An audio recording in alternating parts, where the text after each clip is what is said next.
ঈশান, আয়ুষ এবং কুসুমের কর্মকাণ্ড সন্দেহভাজন বলে মনে হওয়া মাত্রই এবার সেই গ্রামে ছুটে গেল দেবলীনা এবং মীনাক্ষী মিলে। হ্যাঁ বন্ধুরা, ভিডিওটা লাইক দিয়ে দেখতে থাকুন। যে মুহূর্তে কিনা দেবলীনা হঠাৎ করে মীনাক্ষীকে ছদ্মবেশ ধারণ করে যখন কিনা গ্রামে এর মেয়ে সাজিয়ে যখন কিনা গ্রামে নিয়ে হাজিরা, ঠিক সেই মুহূর্তে মীনাক্ষী বলতে থাকে, যাই দেবলীনা, তোমার মাথা খারাপ হয়ে গেছে, তুমি কোথায়? আমাকে বললে যে তুমি আমাকে বিশেষ এক জায়গায় নিয়ে যাচ্ছ, সেখানে কিনা তুমি আমাকে গ্রামে নিয়ে এলে।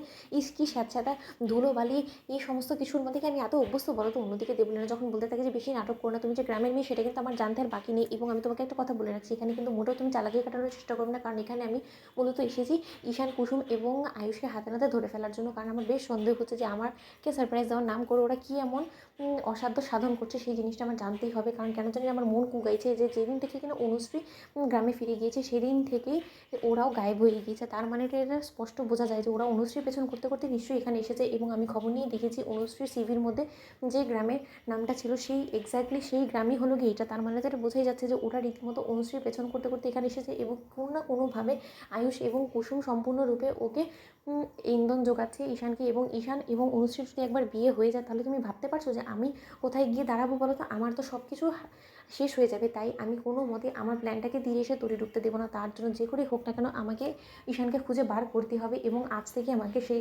কাজে লেগে পড়তে হবে। অন্যদিকে মীনাক্ষী যখন বলতে থাকে যে আচ্ছা, এতদিন বাদে তোমার কেন মনে হলো এই সমস্ত কিছু বলতে? আমি তো সেই থেকে তোমাকে বলছিলাম যে ওরা কিছু একটা তো ফোন দিয়ে আসছে, কিন্তু তুমি আমার কোনো কথাই কানে তুললে না। এবার কেন তুমি কানে তুললে এই সমস্ত কথা? ঠিক সেই মুহূর্তে দেবলীনা বলতে থাকে যে কারণ আমি বিষয়টাকে এত গভীরে ঘেঁটে দেখিনি, কিন্তু এখন বুঝতে পারছি আমি যে সেই সময় যদি আমি কানে দিতাম কথাটা, তাহলে হয়তো এতদিনে আমি আমার কাজটা হাসিল করে ফেলতে পারতাম। কিন্তু যাই হোক না কেন, এখন অন্তত আমার সময় থাকতে যখন বুদ্ধি হয়েছে, তাহলে এখনই আমি এই কাজে লেগে পড়ি। ঠিক সেই মুহূর্তে যখন কিনা অনুশ্রী বিয়ের জন্য যখন কিনা তড়িঘড়ি শুরু হয়ে যায়, এবং অনুশ্রী গায়ে হলুদের অনুষ্ঠান সম্পন্ন করার জন্য যখন কিনা অনুশ্রীর বাড়ি সেজে উঠছে, ঠিক সেই মুহূর্তে অনুশ্রী বলতে থাকে যে ঈশান, আমি তোমাকে ছাড়া আমি অন্য কারো হতে পারবো না, এবং আমি অন্য কাউকে আমার জীবনে জায়গা দেওয়ার কথা মনে মাথায়ও আনতে পারি না। সেই জায়গায় কিনা আমি সেই অন্য এর গায়ে ছোঁয়ানো সেই হলুদটা আমি আমার গায়ে লাগাবো, সেটা কী করে হতে পারে? অন্যদিকে কুসুম যখন বলতে থাকে যে দেখো অনুশ্রী, ঠিক সময় মতন আমরা সুযোগ বুঝে এখান থেকে পালিয়ে যাবো, কিন্তু তার আগে তোমাকে লক্ষ্মী মেয়ের মতন যেরকমটা তোমার পিসিমণি করতে বলবে সেরকমটাই করতে হবে। কারণ লোকের চোখে ধুলো না দিলে আমরা কোনো মতেই এখান থেকে পালাতে পারবো না, লোকের আমাদের উপরে সন্দেহ হয়ে যাবে। অন্যদিকে